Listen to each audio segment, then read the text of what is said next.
জামাতের সমাবেশে অংশ নেবে ১০ লাখের বেশি নেতাকর্মী, ১০,০০০ বাস রিজার্ভ।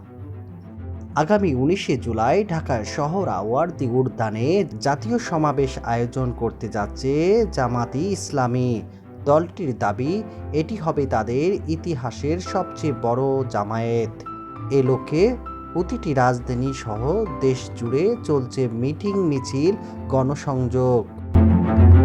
১৫ লাখ সরকারি কর্মকর্তা কর্মচারী পাবেন উচ্চতর গ্রেড, আপিল বিভাগে পূর্ণাঙ্গ রায় প্রকাশ।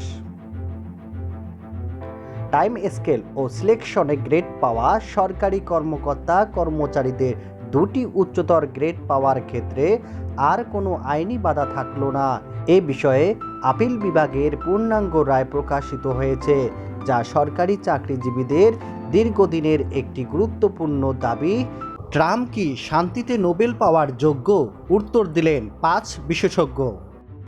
ইসরায়েলের প্রেসিডেন্ট নেতানিয়াহু আনুষ্ঠানিকভাবে মার্কিন প্রেসিডেন্ট ডোনাল্ড ট্রাম্পকে শান্তিতে নোবেল পুরস্কারের জন্য মনোনীত করেছেন। নেতানিয়াহুর দাবি, প্রেসিডেন্ট ডোনাল্ড ট্রাম্প আমাদের চোখের সামনে একের পর এক দেশ ও অঞ্চলে শান্তি প্রতিষ্ঠান করেছেন, তাই তাকে শান্তিতে নোবেল দেওয়া উচিত। বিশেষজ্ঞরা বলেছেন, ট্রাম্পকে শান্তিতে নোবেল পুরস্কারের জন্য নেতানিয়াহু মনোনয়ন দেওয়ার বিষয়টি কড়া সমালোচনা করেছেন ইমা। তিনি এটিকে কুকুরের প্রদর্শনীতে হায়েনাকে নামের সঙ্গে তুলনা করেছেন। ইমা বলেন, ডোনাল্ড ট্রাম্প শান্তি নোবেল পুরস্কার পাওয়ার যোগ্য নন। বর্তমান সরকারের আমলেই জুলাই হত্যাকাণ্ডের বিচার সম্পূর্ণ হবে, আইন উপদেষ্টা। জুলাইয়ে আহত ও নিহত অনেকগুলো মামলার তদন্ত অগ্রগতি হয়েছে। ৫ই আগস্টের আগে এসব মামলার চার্জশিট দিতে বলা হয়েছে। চার্জশিট দিলেই বিচার প্রক্রিয়া শুরু হবে। প্রয়োজনে দ্রুত বিচার আইনে শহীদদের হত্যার বিচার করা হবে। পাথর মেরে হত্যা করা হয়েছে। বিএনপির এত শক্তি কিভাবে এবং কোথা থেকে এলো যে তারা এইভাবে জনসম্মুখে মানুষকে পাথর মেরে হত্যা করেছে? যে যদি আপনারা চাঁদা না দেন বা কোনো ব্যবসায়ী যদি চাঁদা না দেয়, সেক্ষেত্রে তারা কোন পর্যায়ে যেতে পারে?